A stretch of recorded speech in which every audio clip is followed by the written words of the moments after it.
할렐루야! 안녕하세요. 대전침례교회 명석 목사입니다. 오늘 6월 24일 함께 나누실 말씀은 창세기 5장 1절에서 14절 말씀이 되겠습니다. 제가 봉독하고 함께 말씀 나누겠습니다. 이러므로 이것은 아담의 계보를 적은 책이니라.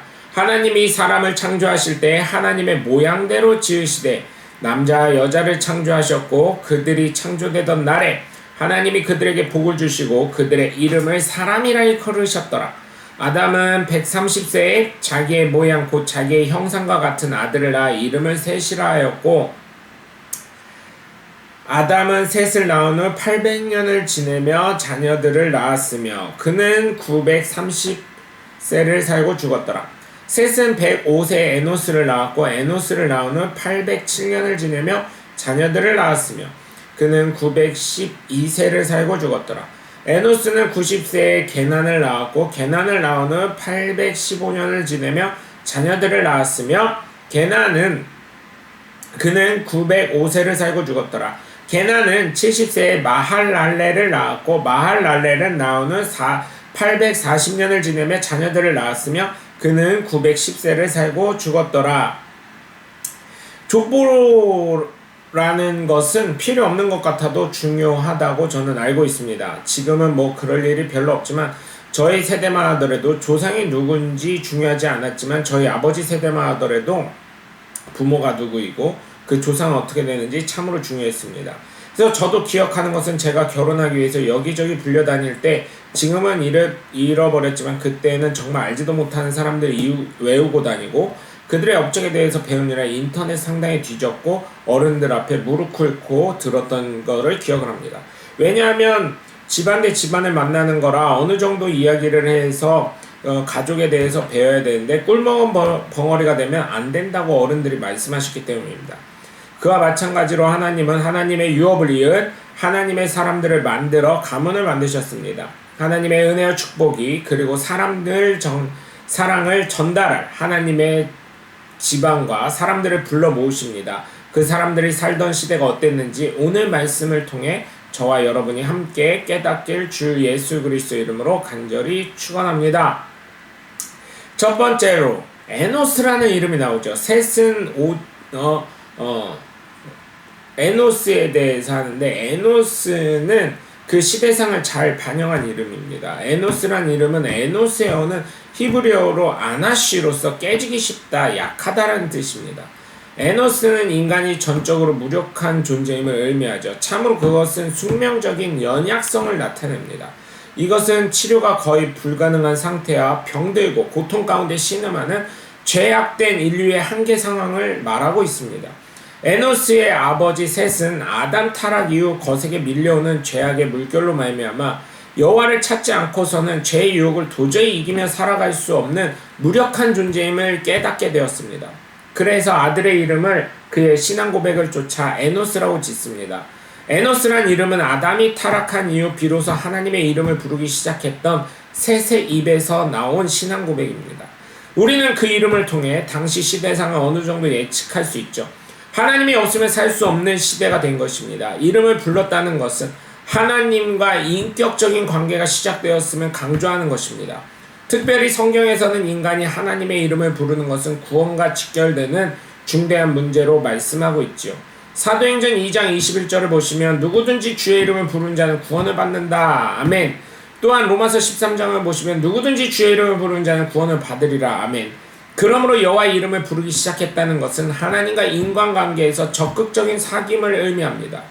여기 부르다는 선포하다, 크게 외치다는 라는 뜻으로 여호와의 이름을 멀리까지 알린 것을 뜻합니다. 에노스 시대에 참 예배가 확립되고 바르게 세워지므로 많은 사람에게 복음이 전해지고 알려지기 시작했음을 추정할 수 있습니다. 이 시대를 통해 예배라는 것이 정의가 되고 질서가 생겼다는 것을 우리가 알 수 있습니다. 부서지기 쉬운 죽어야 할 존재 연약한 사람이라는 에노스 그 이름의 뜻처럼 인간들은 아주 약하게 날마다 시험과 유혹에 빠지기 쉬우며 언제든지 죄에 대해서 꼼짝 못하는 무능력한 존재인 것을 우리는 깨달아야 하고 인정해야 될 줄 믿습니다. 이에 에노스 시대의 경건한 사람들은 하나님의 이름을 찾고 부르짖는 일, 곧 예배 드리는 일을 전심전력한 것을 우리는 깨닫고 예배 목숨 거는 저와 여러분 되시길 주 예수 그리스도 이름으로 간절히 축원합니다. 그래서 제가 말씀을 드리죠. 언제 성경에 예수 믿으라고 했지 교회 다니라고 했냐? 그런 말도 안 되는 헛소리 할 것 같으면 예수 믿는다고 어디 가서 말하지 마십시오. 그건 예수 믿는 게 아닙니다. 예수 안 믿는 거랑 똑같은 거니까 그렇게 하지 않으시길 정말 부탁을 드립니다. 두 번째, 게난이라는 이름이 나옵니다. 게난의 어원은 히브리어로 카난으로 이것은 둥지를 만들다, 보금자리를 만들다 라는 뜻이에요. 인간의 연약성과 무능함을 깨달은 세세 후예들은 에노스 때 이르러 참다운 회개와 더불어 여호와의 이름을 부르면서 신앙 부흥 운동을 시작했을 것으로 추정합니다. 그리고 그의 아들 게난 때에 드디어 신앙의 둥지를 채고 보금자리가 마련되어 신앙의 정립을 이루려고 했을 것을 우리는 암시적으로 알 수가 있는 것입니다. 게난은 뜻밖의 긍휼을 얻었다는 의미입니다. 아마도 게난은 하나님의 섭리 가운데 뜻밖의 얻은 큰 선물로서 큰 기쁨의 아들로 우리는 추정할 수 있죠. 하나님은 우리 인생들을 긍휼히 여기시고 예수 그리스도라는 큰 선물을 주셔서 우리가 구원받게 하셨습니다. 왜 예수 그리스도가 우리에게 뜻밖의 선물일까요? 첫 번째로 구속의 사랑과 은총이 너무나 크기 때문입니다. 두 번째로 우리에게 구원받을 만한 어떠한 요소가 없기 때문에 뜻밖의 일이 되는 것입니다. 무슨 자격이나 친분이 있는 것이 아니잖아요. 그렇기 때문에 이거는 전적인 은혜입니다. 참으로 우리가 받은 구원의 뜻밖의 얻은 기쁨의 선물, 영광의 선물, 가장 큰 선물입니다. 에베소서 2장 8절에서 9절을 보시면 행위에서 난 것이 아니라고 하기 때문에 누구든지 자랑치 못한다고 했습니다. 구원을 은혜로 인해서 이루어진 것이며 하나님의 선물이며 행위가 아니라 전적인 하나님의 은혜임을 나타내고 있습니다. 그런데 중요한 것 한 가지 여기서 저는 핵심을 한 가지 잃어버리지 않으셨으면 좋겠습니다. 예수 믿는다고 하면서 예수 안 믿는 사람과 구별된 삶을 살지 않는다면 예수 안 믿는 사람과 무슨 차이가 있겠습니까? 예수님을 믿는다면서 예수님을 사랑한다면서 하나님을 사랑한다면서 예수 안 믿는 사람과 예수 믿기 전과 별다른 차이가 없다면 그 사람 과연 예수 믿는 사람이라고 할 수가 있겠습니까? 그렇기 때문에 저는 행위를 구원하는 게 아닙니다. 여러분이 예수님을 사랑한다면 예수님을 믿는다면 하나님의 성령의 존재이라면 정말 하나님의 얼굴에 하나님의 명성에 하나님의 이름에 먹칠하는 일은 안 하시길 주 예수 그리스도 이름으로 간절히 축원합니다. 세 번째로 마하랄렐이 나옵니다. 마하랄렐은 찬양하다는 뜻의 히브리어 동사 할랄에서 유래한 명사 마할랄과 하나님의 이름인 엘의 합성으로 하나님께 찬양이라는 의미를 지니고 있습니다. 찬양한다는 것은 가사를 지어 곡을 만들고 하나님의 아름다운 덕을 기리는 것으로 아름다운 자연과 훌륭한 사람에게 할 수 있는 최고의 찬사를 말합니다. 역사의 주관자이신 하나님 한 분만이 진정한 예배와 찬양을 받으시기에 합당하신 분이죠. 요한계시록 5장 12절을 보시면 큰 음성으로 이르되 죽임을 당하신 어린 양은 능력과 부와 지혜, 힘과 존귀와 영광과 찬송을 받으시기에 합당하다라고 되어 있습니다. 죽임 당하신 어린 양이 바로 예수님입니다. 그 예수님의 능력과 부와 지혜, 힘과 존귀와 영광과 찬송 받으시기에 합당하다라는 이유가 무엇이겠습니까?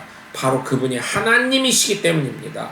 그렇기 때문에 여러분 우리는 정말 하나님을 찬양하고 하나님만을 경배하고 하나님만을 예배해야 될 줄 믿습니다. 그래서 여러분 우리나라에만 있습니다. 우리나라에만 추도 예배라는 거 절대로 하지 않으시길 바라요. 저희 교회는 명절 예배 그것도 가능하면 하지 말고 물론 예배라는 건 중요하고 하나님께 해야 되는 거지만 추도라는 것은 누군가를 기린다는 말입니다. 근데 추도 예배, 돌아가신 누군가를 기린다는 것은 그에게 예배를 드린다는 거기 때문에 제사와 다를 바가 없는 것이기 때문에 정말 여러분 교회에서 추도 예배한다 이거 용어 바꾸셔야 합니다. 명절 예배 아니면 장례 제사 때문에 가족들 모이는 기일날 모이는 날을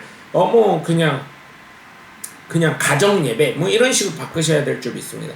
예배는 하나님만 받아야 될 줄 우리는 깨달아야 될 줄 믿습니다. 하나님이 모든 것을 주관하시고 하나님이 찬양받기에 합당한 분이고 이사야 43장 21절에 있는 것처럼 나를 만드신 목적 자체가 하나님께 찬양하기 위한 것인데 결국은 추도 예배는 제사의 다른 표현일 뿐입니다. 그렇기 때문에 여러분 추도 예배라는 용어 절대적으로 없애야 되는 거고 하나님만 예배할 수 있는 저와 여러분이 되셔서 오늘 말씀에 있는 마할랄렐처럼 하나님만 찬양하고 하나님만 예배할 수 있는 저와 여러분이 되시길 주 예수 그리스도의 이름으로 간절히 축원합니다. 아마도 에노스 때부터 하나님께 경배하는 공식적인 예배가 시작되었던 것 아닌가 저는 한번 생각해 봅니다. 개난 때에는 경건한 성도들의 보금자리야 터전 결국 교회 같은 것 회당 같은 것이 세워진 것 아닌가 생각이 되고요. 말할 때는 하나님께서 찬송이 충만한 예배 가운데 하나님이 임재하시고 그 찬송으로 영광 받으시게 된 것으로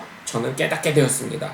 그러니 우리는 어떠한 삶으로 회복이 되어야 되겠습니까? 하나님께 찬양하는 사람이 되어 하나님이 만드신 목적대로 사용되어지는 저와 여러분 되시길 주 예수 그리스도의 이름으로 간절히 축원합니다. 여러분 오늘도 함께 해주셔서 감사합니다. 저는 대전 침례교회 매운성 목사였습니다. 감사합니다. 샬롬.